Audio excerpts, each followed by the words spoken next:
Good morning, everybody, and a very warm welcome to this event, which is the launch of the final report of IPPR's Environmental Justice Commission. I'm Caris Roberts, and I'm Director here at IPPR, and I'm really pleased to see so many of you on the call this morning and to be able to share with you our report. This work has been a 2-year journey in quite a literal sense, in that we've been all around the country speaking to people about what a just transition would look like to them. But also in terms of the insights that we've heard from experts, from all of our commissioners, and from so many who have input into this work. It's been an absolute privilege to be part of it. And before we get started, I do want to say a huge thank you to our chairs, Caroline Lucas, Laura Sands and Hilary Benn, for all of their input. I also want to thank our commissioners who have given up so much time, our funders who have made this work possible, a brilliant team at IPPR led by Luke Murphy who has produced this work, and our jurors who you're also going to hear from today, who have given their insights and time to this report. We're very proud of it. We think it offers a real blueprint for a fair and popular set of actions to address the climate and nature emergencies. And we really do hope that you do read it. There are different versions of the report on our website, shorter or longer, depending on how much detail you're after. And we really do hope that you share it as well. So please do spread it amongst your networks, send it to people, share it on social media. It couldn't come at a more critical time. The government is preparing to host COP26 in November, and we have a pandemic to recover from. And we're strongly of the belief that as we recover from that pandemic, it is absolutely essential that we embed action to address the climate and nature emergencies, as well as to embed a fairer future. So that's enough from me. Today you'll hear from various people who've been involved in the report. We're going to start with our chairs, Caroline, Laura and Hilary, and I hope you enjoy what you hear. Thanks very much. Thank you so much, Caris, and also a huge tribute to the team at IPPR. It's been a mammoth task, but I have to say that it has been so much shaped and in many ways designed by our jurors, and I'm absolutely thrilled that Caroline's going to be hosting a panel of jurors. But our jurors, we've also had some excellent commissioners who've come with their expertise from around the whole agenda, from fairness through to climate, through to nature. It's been a particular privilege and delight working with Caroline and Hilary. So this has been a very, very widespread and joint effort. I think what's been absolutely crucial and what's unique about this report is that it has actually been in many ways shaped by some very different principles. And those principles about climate and nature action and policies has had fairness right at its heart, integrated into everything that we have proposed. Too often, in many ways, we've looked at issues and policies that are going to create seismic change in our society and our economy in silos. So fairness has been at the heart of this, but people first has been informing it. And those people are those that are going to be most impacted by our action on climate and nature. And so it's absolutely important that we understand in many ways the most extreme issues that are going to be facing the public as we go through it.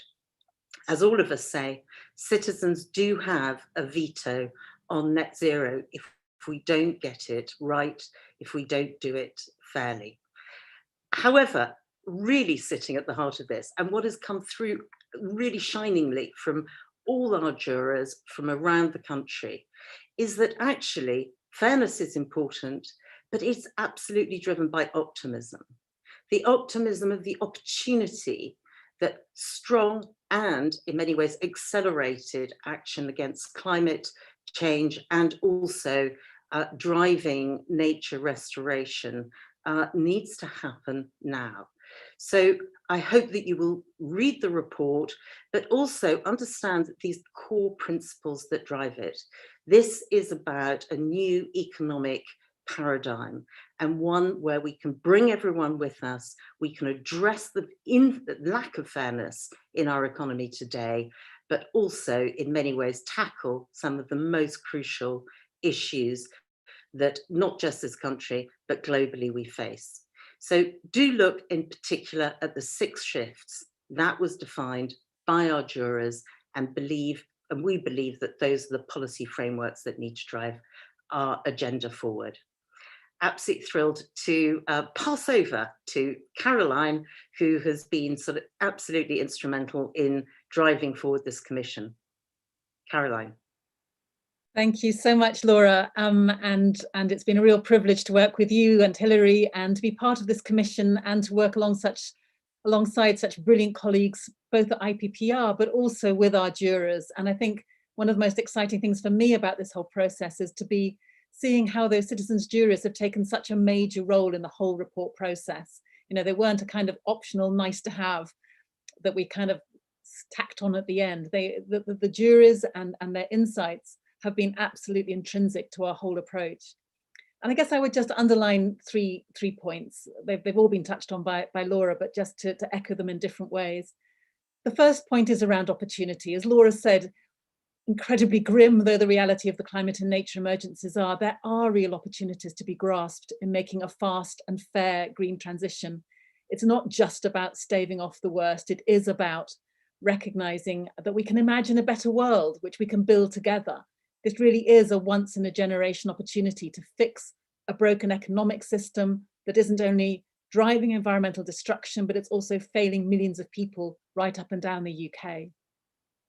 The Committee on Climate Change last month identified what it called this kind of yawning delivery gap between a government that makes lots of new targets in terms of emission reduction targets quite regularly, but doesn't actually put forward the policies to deliver those targets. And I guess in a sense, we think that our report is the answer to the question the government should be asking. In other words, how do we make this transition? What are the policies that we need in order to do that? And in some senses, I think its relevance was shown just this morning with the launch of the government's transport decarbonisation plan. Because although electric vehicles are really important, if we think the be-all and end-all of a decarbonisation plan is simply to replace petrol and diesel vehicles with electric vehicles, then we're really missing the opportunity to fundamentally redesign our communities, our towns and our cities to put people at their heart. And that's why, for example, our commission comes up with ideas like free local public transport, so that people are encouraged to find better alternatives to sitting in cars in traffic jams, for example. So we need to put forward those positive alternatives and alternatives that are fair. And that brings me to my second point, this fairness lock, which is right at the heart of our report, this idea of a people's dividend, which means that all of the policies that we're talking about need to make sure that we address inequality at the same time as we're addressing the vital importance of restoring nature and bringing emissions down. They can't be separated. And through this idea, which I'm sure the others will elaborate in a second, this people's dividend, I think, really captures that idea.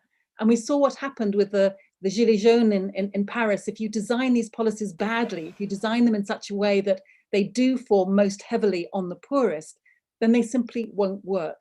And I think what we've learned is that not only is it the right thing to do to properly engage communities in this whole process, but you get better policies as a result of doing that, because local communities are the experts in their areas. And that brings me to that third point, this whole idea that it is people powered, that this is about policy being done with people and by people, not to people. And I've just been so struck by how enthusiastic our jurors have been and how much wisdom they've brought to the process. And my final point would simply be that I think one thing that this grim COVID pandemic has demonstrated is that when government wants to, it actually can act big.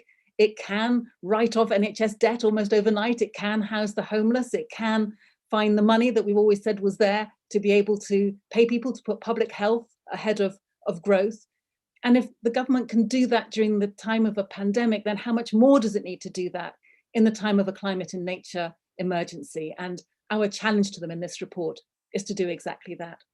So I will hand over now to Hilary for his reflections.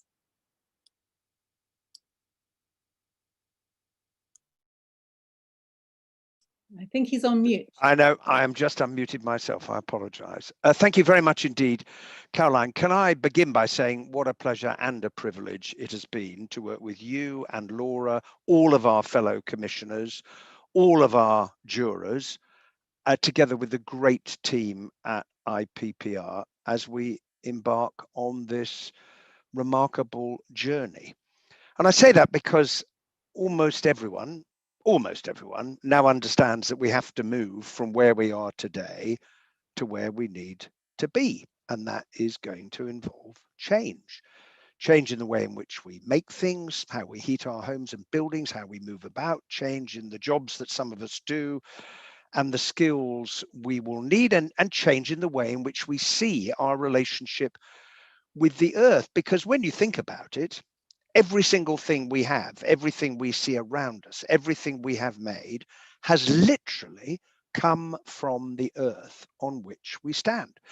It's one of the remarkable things about human beings, our capacity to innovate and to bring about extraordinary change, which has improved people's lives, but we've done it at a cost to the one planet that we've got. So what is an important part of this report is it talks about the climate emergency and the nature emergency as being two things that cannot be separated from each other. And we better take much better care of the earth itself. Now, the task ahead is a practical one. How do we do all of those things and get us to net zero? Well, when you get a chance to read the report, you will find lots and lots and lots of ideas to help us to do that. And as Laura and Caroline have both said, we think we can do this. We have to be optimistic, because otherwise, how do we get up in the morning? And we can do it in a way that produces a better country and a better future for our fellow citizens. And what is different about this report is, as we've heard, it directly addresses that question of fairness and the need to take people with us on this journey. Because if we don't do that, we're going to have problems. And fairness is at the heart of what we've talked about and considered and the recommendations we're putting forward. And we are deeply indebted to those who've given up their time to serve on the citizens' juries, because you really have influenced the report that is being published today. So without any further ado, I'm now going to hand over to Luke Murphy and Becca Massey-Chase, who are going to present the report to us. Over to you. Thanks very much, Hilary. I think Becca is just going to start sharing a presentation from the both of us. And thanks very much to Hilary and to Caroline and Laura for all of your time and the immense amount of thought and effort that you've put into steering the Commission over the past 2 years. And thanks also to our commissioners, our funders, the IPPR team, but most important of all, as others have said, the citizens who gave up their time to input into this work. Now, as we've already heard, action on the climate and nature crises is urgent. And I think very few people attending today, or indeed the public at large, need convincing of that. The crucial question now is about how we transition. Decarbonisation is moving into a new phase, from one conducted in the background, achieved by reducing emissions in the power sector, to one that will touch on people's everyday lives, as we all have to change the way we heat our homes, how we get around, what we eat, and for some, the work that they do. But the crucial message of the report we launched today is that this is also an opportunity, as our chairs have said, to improve people's quality of life. While many of us talk about the co-benefits of the transition, the citizens we spoke to just talk about the benefits, the new jobs, the chance to improve their health and well-being and tackle poverty and improve their local community. And what we heard from people and communities right across the UK was that this transition, this transformation must be rooted in fairness, not just because the poorest communities are least responsible for these crises and invariably the worst affected, but because unless it is rooted in fairness, it simply won't succeed. As our chairs have said, the public have a veto on net zero, and they will wield it if the transition isn't fair. The voices of communities from across the UK shaped the recommendations put forward in this report. the Commission ran citizens' juries in places confronted with particular risks and opportunities in the face of accelerating action on climate and nature. Areas where workers will need to move away from carbon-intensive industry to greener jobs, rural communities locked out of job opportunities and into car dependency, an industrialised part of the commuter belt facing developments of roads and houses, areas with incredible natural assets and the local potential to tackle these crises with the right support. In 4 places in the UK, Tees Valley and County Durham, the South Wales Valleys, Thurrock and Aberdeenshire, we brought together groups of about 20 people representative of their area with a range of views and backgrounds, and they discussed what they think fair action would look like in tackling the climate and nature emergencies. They heard from experts on potential solutions, but they are experts too, experts in what it's like to live in their communities, experts on what fairness means to them. And their recommendations were ambitious, optimistic, and thorough, and they shaped the report that we're launching today. Whilst the recommendations from the jurors were in many ways specific to where they live, there were themes that emerged from all of the groups, and we draw on these in the 6 shifts that we present at the top of the report. Firstly, the UK must take action in response to the climate and nature emergencies, but it can be about more than staving off the worst. It can be about making life better for people, particularly people who've been historically missed out or left behind. Fairness must be foundational. Without it, the transition won't be fair and it won't be seen to be fair. We increase fairness when we involve people in the decisions that affect them. People know how decisions will really play out in their area. And every part of the economy and society must be involved if the transition is to be a success. People want a partnership between government, business, workers, civil society and the public. This certainly can't be down to individual responsibility or giving with one hand to mitigate harm done by the other. People want strong leadership from government.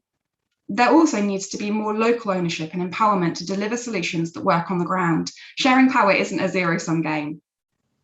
All our jurors talked about the importance of nature, importance that isn't sufficiently reflected in the national conversation or in policy making. The UK is one of the most nature-depleted countries in the world, and our destruction of nature is actively accelerating global heating. But its repair can help to address this. We can't continue to have separate conversations about climate and nature. Achieving net zero on its own is not enough.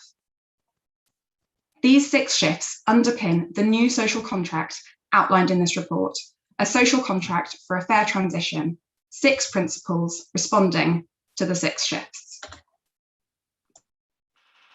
And the first of those principles is the idea of the people's dividend, as Caroline already explained, a guarantee that people right across the country will benefit from the transition with the greatest return accruing to those who need it most. We know that done right, the benefits of ambitious action are substantial for both the public and the environment, from the creation of decent jobs to lower energy bills and significant public health benefits to thriving wildlife and a healthier planet.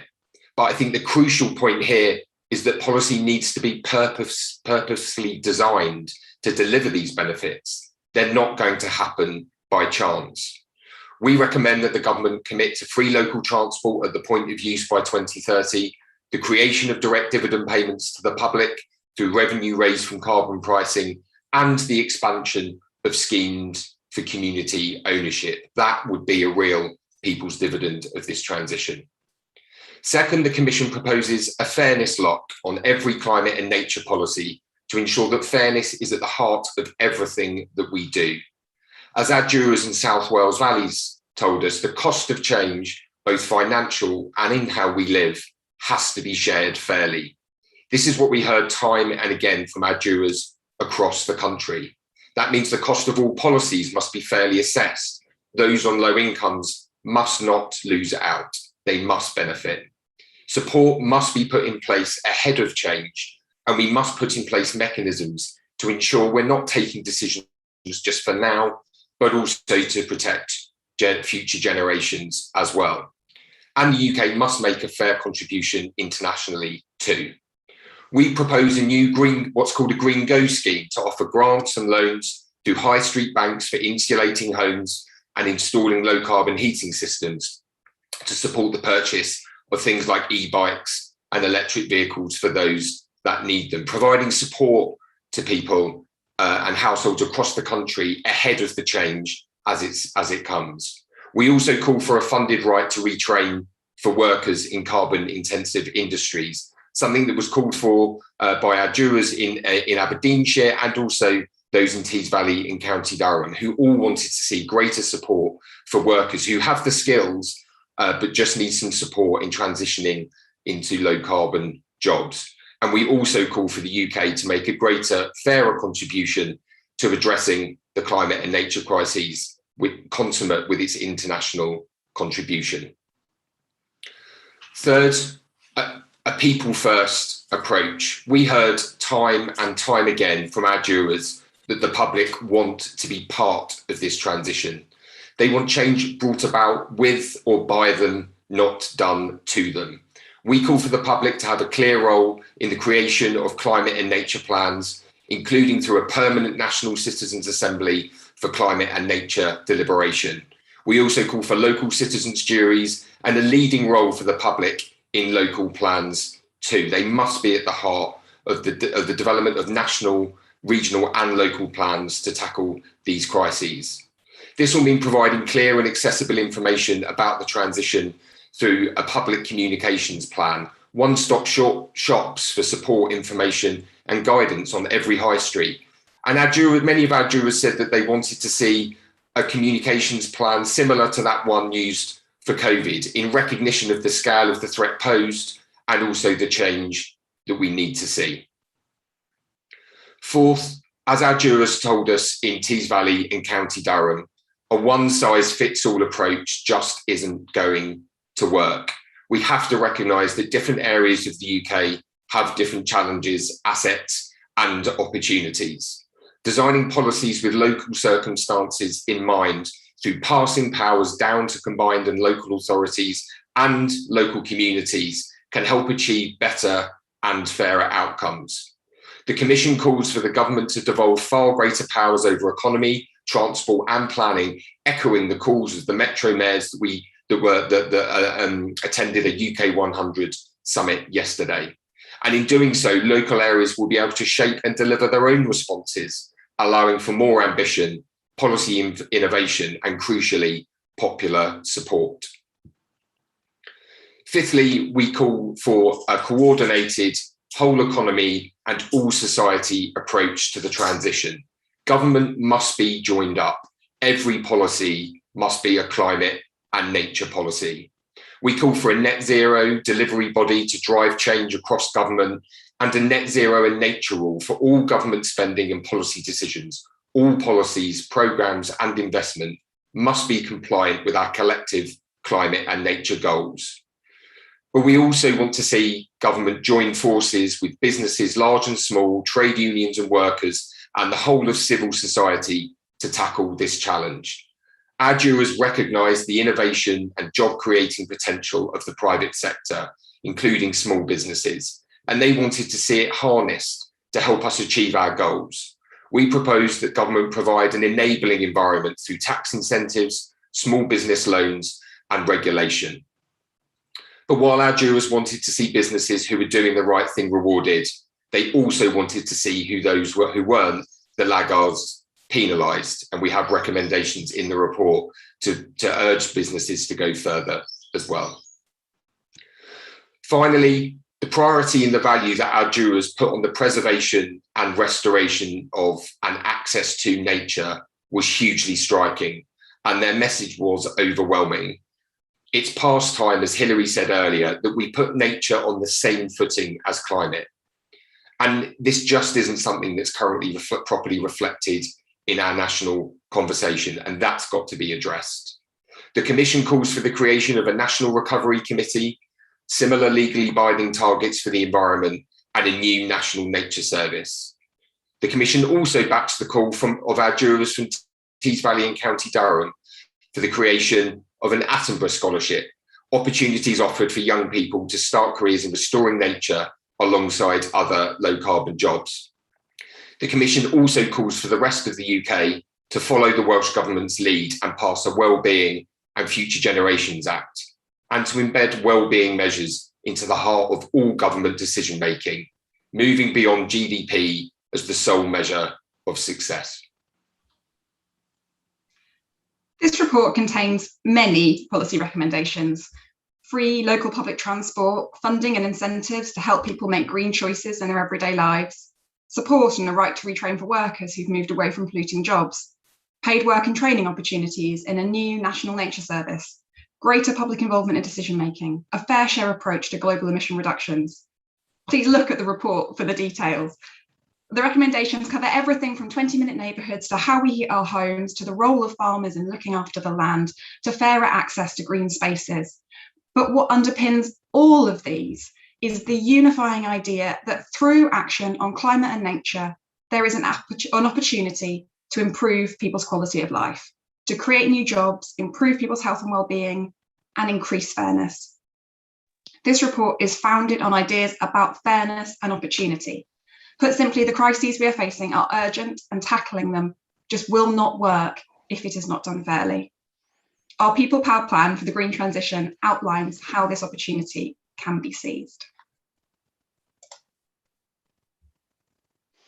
Well, Luke and Becca, thank you very much indeed for that really terrific presentation, which has given everyone watching a wonderful summary of what's in the report.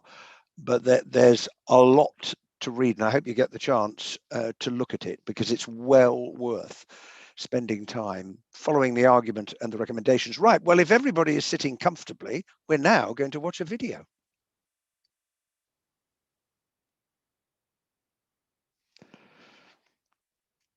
The environment is in such a crisis, and then here are my little children, and they're going to grow up in this. It becomes overwhelming. Enough of their bad news. At IPPR, we thought it was time to tell a different story, one of fairness and opportunity. Climate change is a major, major threat. For those countries that take leadership, the amount of opportunity is significant. This is a chance to put power back into local communities and give people a real say over the future. We've started that in our own way with IPPR, with our citizens' jurors. We spoke to communities across the country to develop a blueprint for a fair transition that creates opportunity for everybody. Involving the general population in decision making is so important. You can speak to like any person along the beach and they'll know someone or have a family member that works in oil. It's got to be fair to the workers. They need to be taken on board and have a say. You cannot leave anybody behind in this fight for climate change.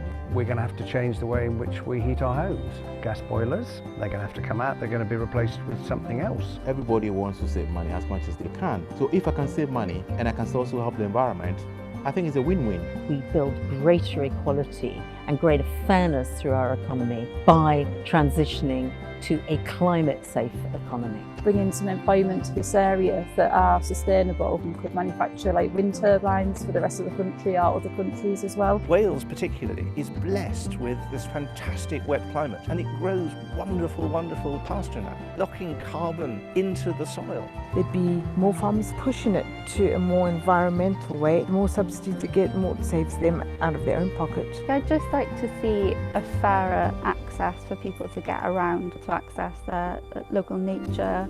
In the countryside, the lack of public transport means that you are dependent, absolutely dependent on a car. Ultimately, local public transport needs to be free to encourage people to make the shift. Enhance people's lives rather than just look at top-line growth. This is the opportunity to get both fairness and a greener society at the same time. A zero carbon future is absolutely achievable, but we've got to get on with it because we haven't got a lot of time.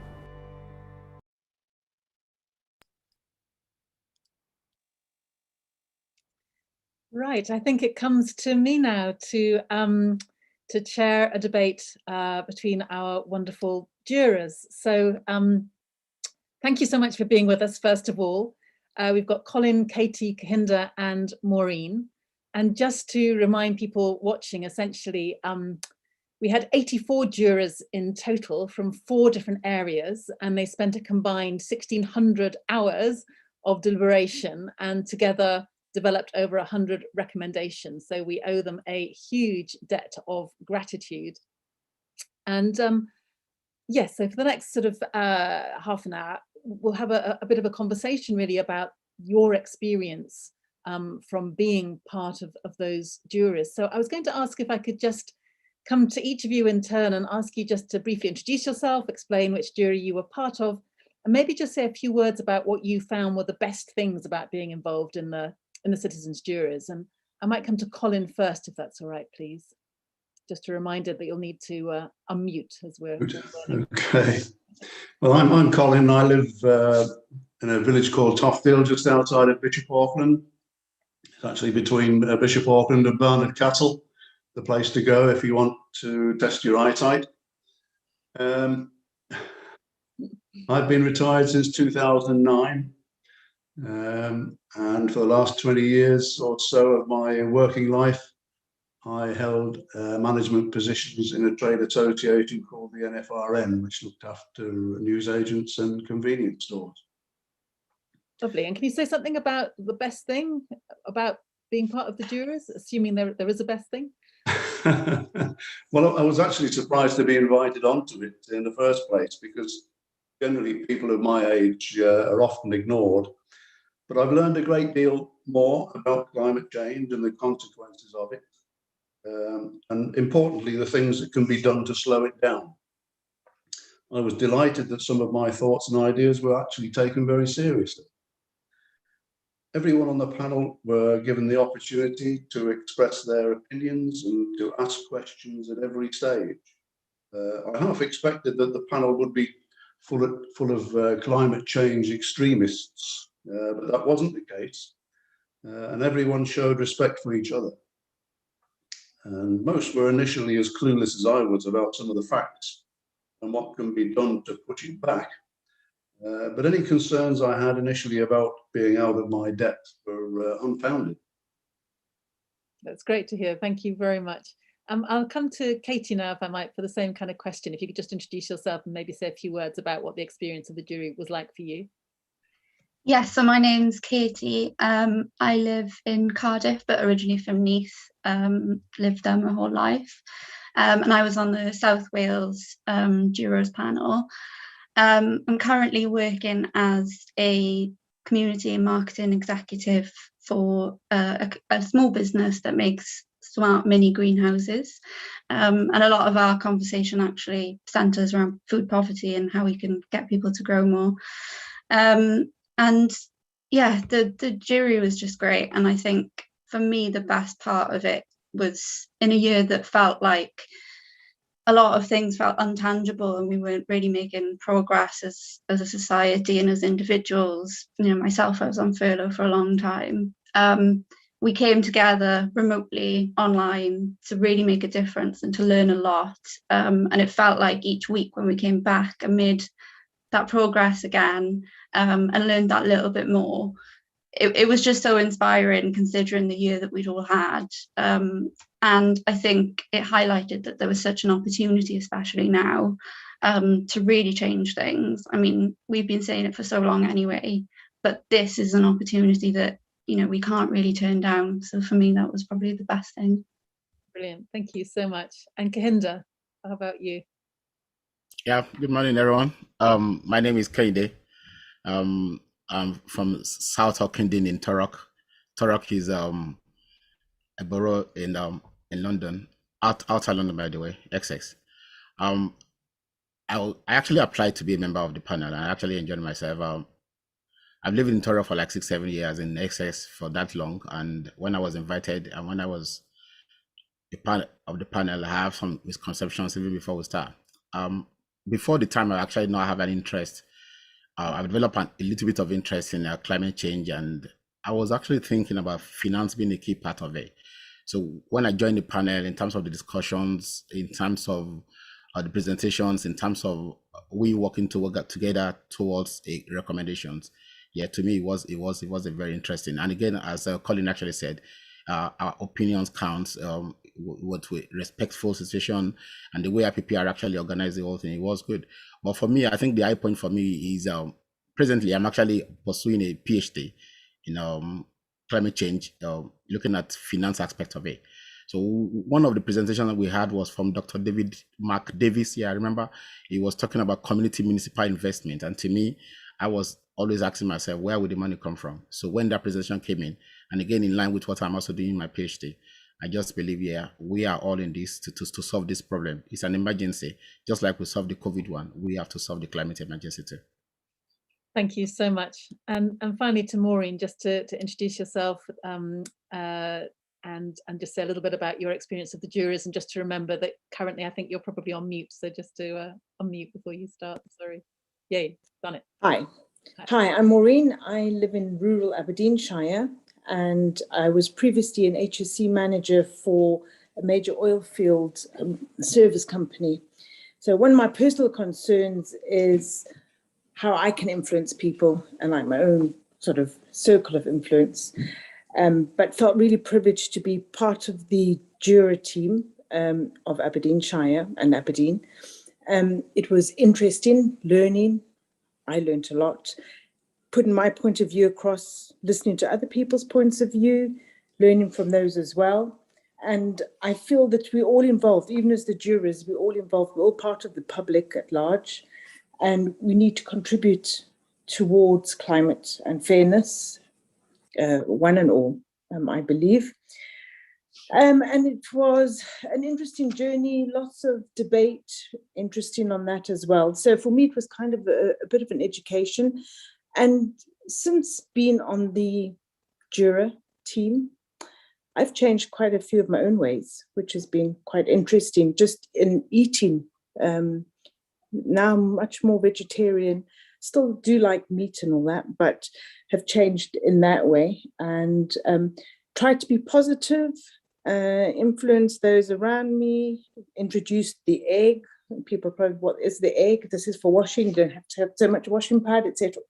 Just silly little things like this. And yeah, have composting of everything that I can possibly do. So I'm trying to do my little part, and hopefully others will follow suit as well. That's fantastic, Maureen. Thank you. And actually, if you can stay on there, because what I wanted to ask you, you mentioned that you'd worked in oil and gas, and I just wonder, we deliberately chose communities to set up the jurors in where people are kind of on the front line of the transition, and clearly currently have jobs in oil and gas are going to need real support to navigate the transition to lower carbon employment. And I wondered if you had any thoughts about just the importance of oil and gas in Aberdeenshire and how best to engage with people that are involved in that work right now. Well, I think there's quite a lot of work to be done. I think work is already ongoing in this oil and gas sector, and we've got a lot of energy companies changing energy from the oil and gas now to renewables. So that's sort of evident. You can see a lot of it on the turbines, which I always call windmills, out at sea. There's a lot of them. And I'd say weekly, you see another turbine going up in the area surrounding me. So you see them on the hills. Yeah, so there is a change. I see more and more electrical cars, but I still have a disagreement with all of that, because you should be reusing resources that we already have. Otherwise, you're just going to have a massive scrapyard, which defeats the whole purpose of climate and change and all that type of thing, fairness, etc. So, yeah, multi-skilling, I think, is something that can be considered right now for the people in employment, so that the transition over into renewables is easier. And I think companies, I do believe, are doing that already, or trying. But then again, education and that type of thing, sort of specific to the area, should be introduced. And again, in the area we live, we have a lot of nature around us. So there are lots of opportunities, I think, available in nature, conservation and farming, etc. Again, methods of farming are changing. So perhaps you don't need as many people as before, because it's all sort of automated and more mechanical than intensive labor. There's lots of changes, and even these pieces of equipment and machinery plant are becoming electrical as well, which is good on one hand, but it puts people out of jobs in another. So yeah, what's available for these and what can be substituted? Thank you. I mean, I think you really identify some of the very real challenges on the ground. You know, it's very easy to talk in abstract terms about a just transition or the idea that people in high carbon jobs need to be supported to move into low carbon jobs. But as you point out yourself, that in some senses, the increasing industrialization means that there are fewer jobs anyway.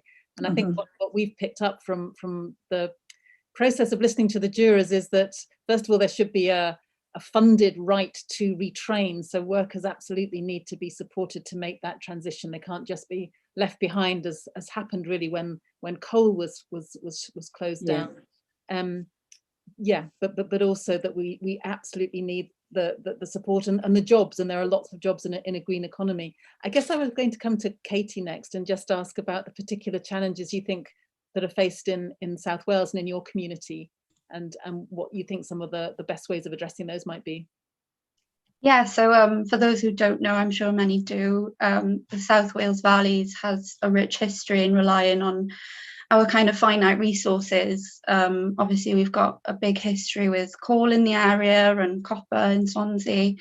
And then also more recently looking at Tata Steel and the issues that we face there with the steelworks employing a large number of people locally. So really in a skills-based economy, that's kind of our struggle at the moment, around good jobs and transitioning, like you said, effectively from things like coal in the past hasn't been done right for us, and we've kind of been left behind in that way. So I think when we spoke about fairness on the climate panel, that was a big thing, because in the past that has been something that hasn't been done right. You know, the community was left behind. There wasn't things in place for us when transitioning away from coal locally. And then now as well as individuals, I think we face a problem with transport, and that's something we chose to look at individually in South Wales, because the transport links are quite poor. We do struggle with getting round. A car is kind of an essential thing that we need in the South Wales Valleys, particularly the further up the valley you go. It's very much needed locally, and it's kind of like a tax on people, to be honest, for South Wales, because if you don't have a car, frankly, you're not getting around anywhere. So that's something we particularly focused on. We spoke to people from France who topography is very similar to South Wales, and spoke about car sharing schemes and e-bike sharing schemes. And for us as well, I think the community aspect was a big part of it, getting the community involved to start these schemes, to use these schemes, because things are so much stronger when we involve our neighbours and our local community.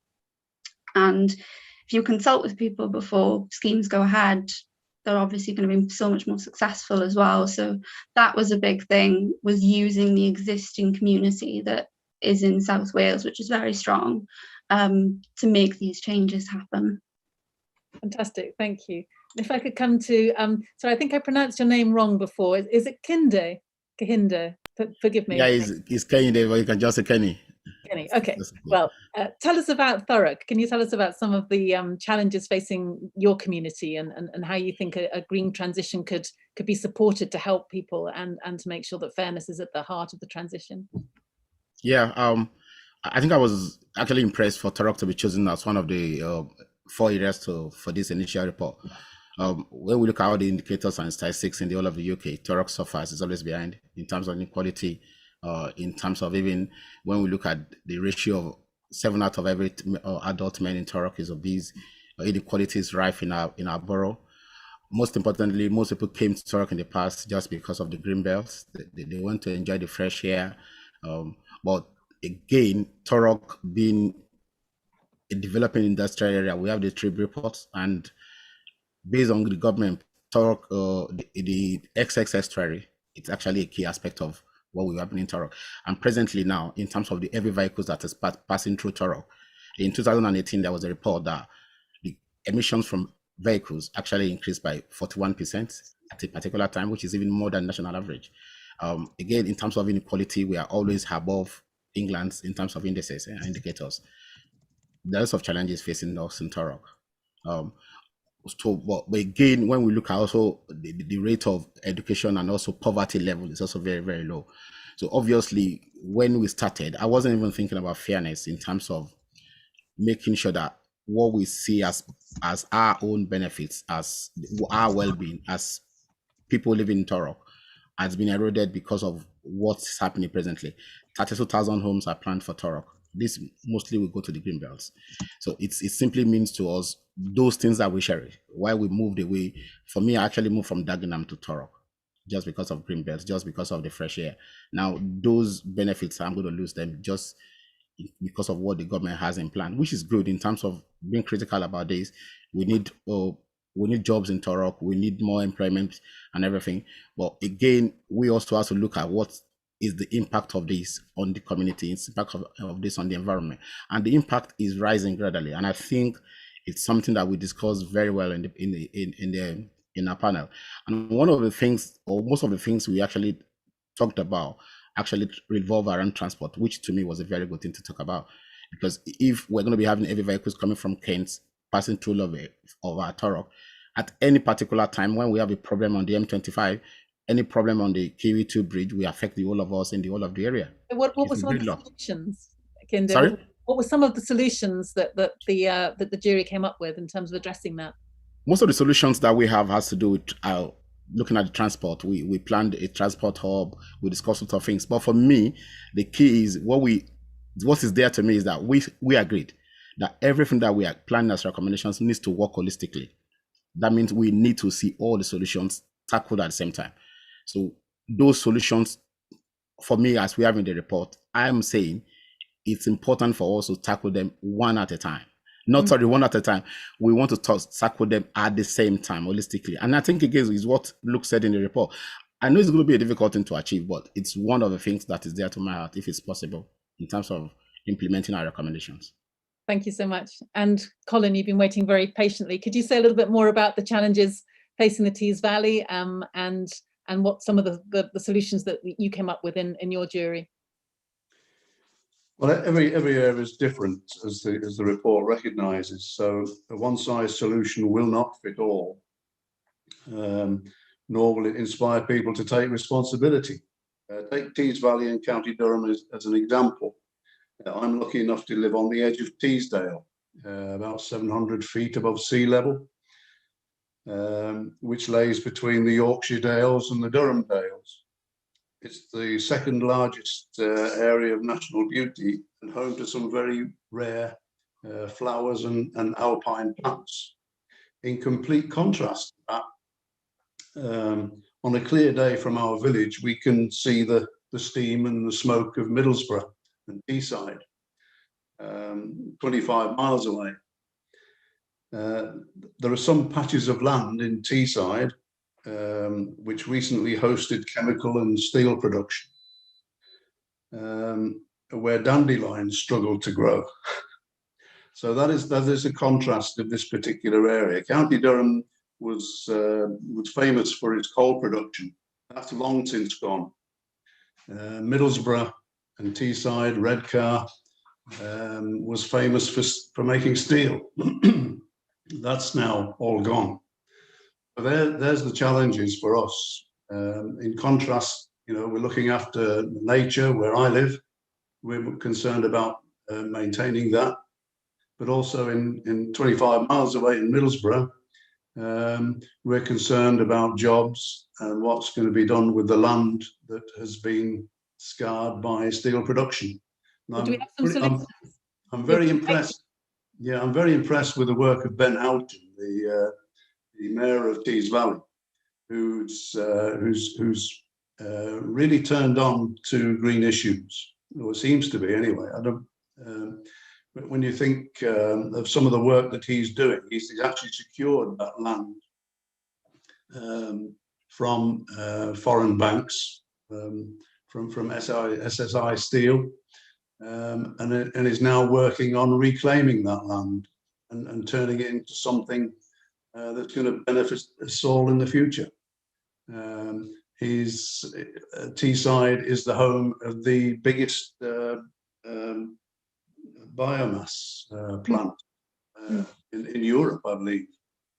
So this is all good news for Teesside, and we're pretty optimistic that Teesside and this area is well placed to tackle the opportunities that will come along with climate change.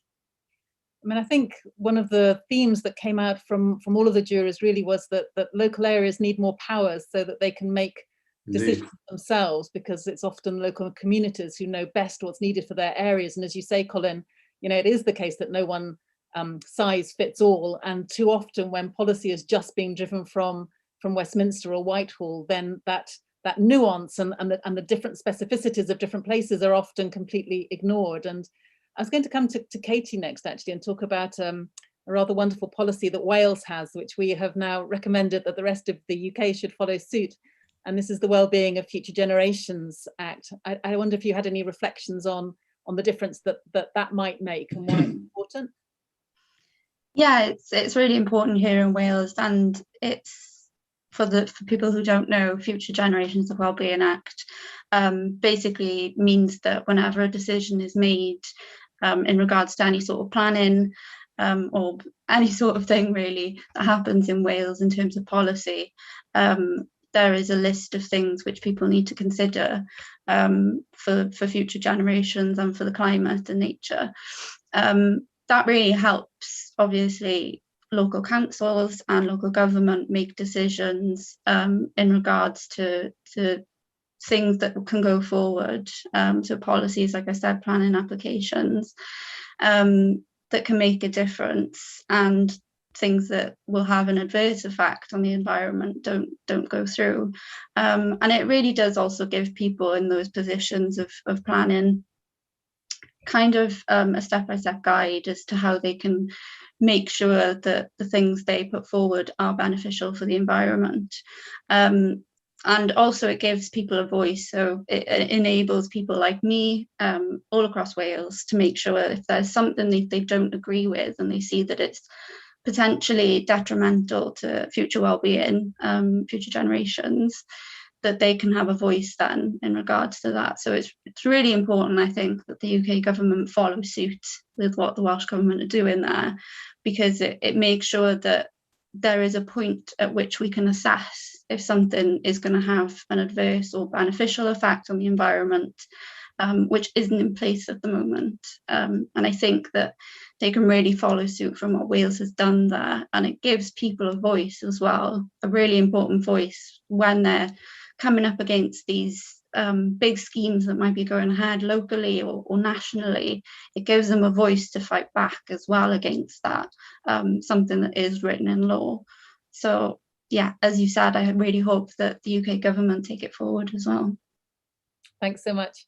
We're beginning to run out of time, but let me just come to each of you in turn, if I might, just to ask you, I mean, obviously the recommendations you've come up with are absolutely driving our report, and this report will be put in front of decision makers, both in the devolved administrations, but in local areas, and of course at Westminster as well. But if you had Boris Johnson sitting on this call with you, I just wonder what your key message might be, either in terms of the process of policy making, because I think what's come out of the experience of this jurors is that people really do want to have a voice and are up for having a voice in shaping policy that affects them. So if there was a message either about the kind of process of decision making, or about a key policy or policies that you think would make a really practical difference from your experience, I wonder if I could ask you both, or all of you, to reflect on those two thoughts. And I'll start with Maureen, if that's all right. Who I will just, yeah, perfect. Just one point I'd like to make: the community as a whole should be involved, and obviously you can't do a whole community coming in one by one unless you do in big polls.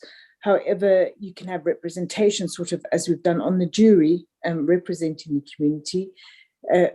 For community engaged, they have what we call tribal knowledge, which is really important information that they can take to government to help them with their policy making. And when you've got participation from the community as a whole, then usually that leads to a positive outcome. yeah, perhaps it's adverse because you're not going to go ahead with something. But at the end of the day, if you've got involvement and it's up at high levels, the community will participate. And I think we'll move forward in a much quicker way as well. Thank you. That's brilliant. Colin, I'll come to you next, if I might, with the same question. Well, I think I would ask Boris to get hold of his education secretary and make a big thing about climate change in the whole curriculum, starting right from the infant school, because those are the kids. It's those people who are going to be affected by climate change. I'm not going to be affected by it. I'll be lucky if I get past 2030.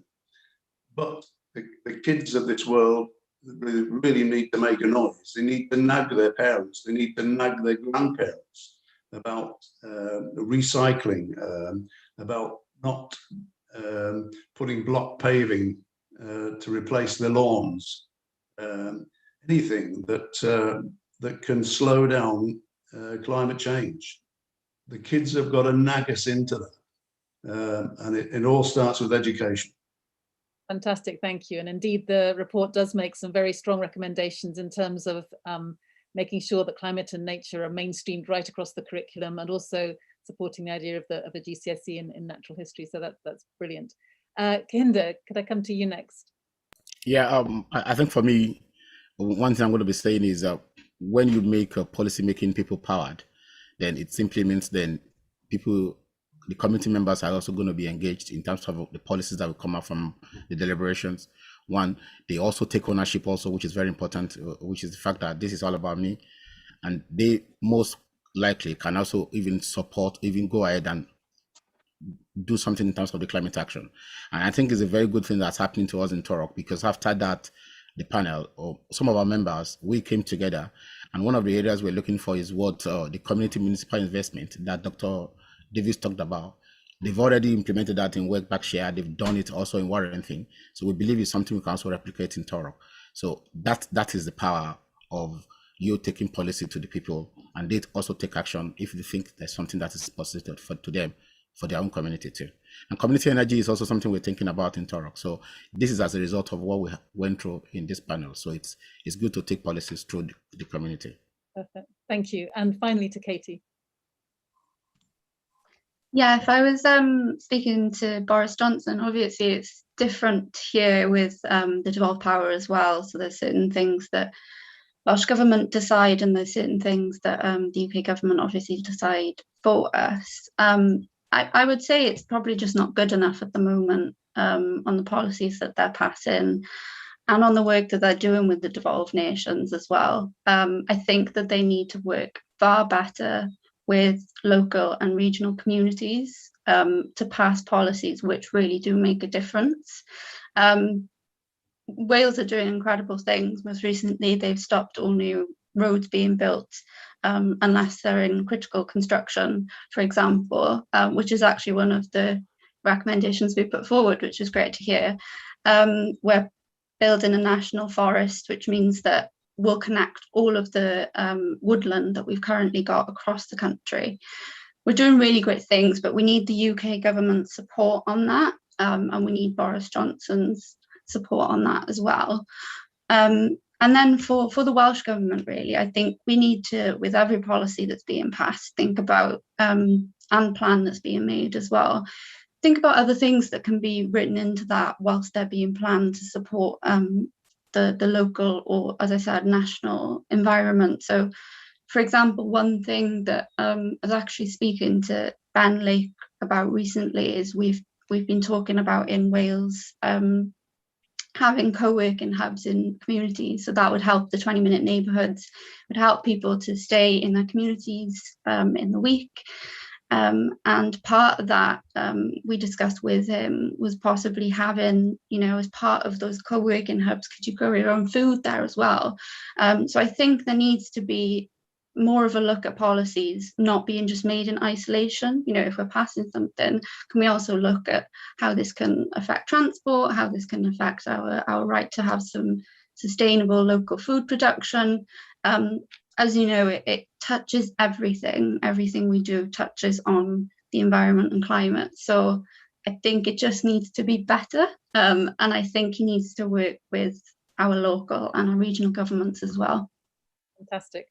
Listen, thank you so much. We're just up against 10 o'clock now, but I just want to thank our 4 jurors so much for that. I think key messages there about joining up policy, about the importance of education, and about the importance of giving power to people and trusting people, because that way you get better policy as well. So Luke, I think I'm handing back for you just to wrap up this session and to explain what happens next. I hope that's right.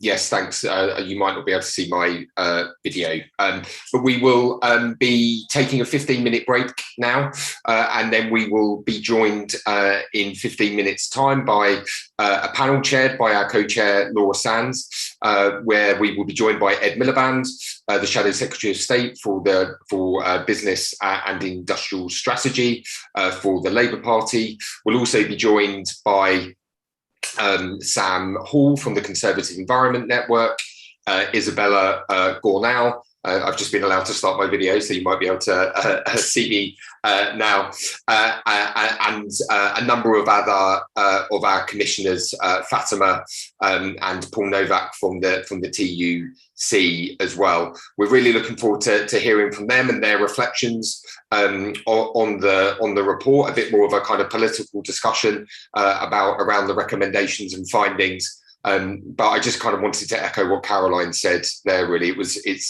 it's been such a fantastic process. It's been and it's been really great to have the 4 of you here today representing the views of the 4 juries that we carried out for the process. So thanks very much to our jurors again. Thanks very much to Caroline for chairing that session, and look forward to seeing everyone joining shortly. There is a new link for the next session, which you can find in the chat, or you can find it in your original email. Look forward to seeing you all when that starts at 10:15. Thanks very much, everyone. Thanks, Luke.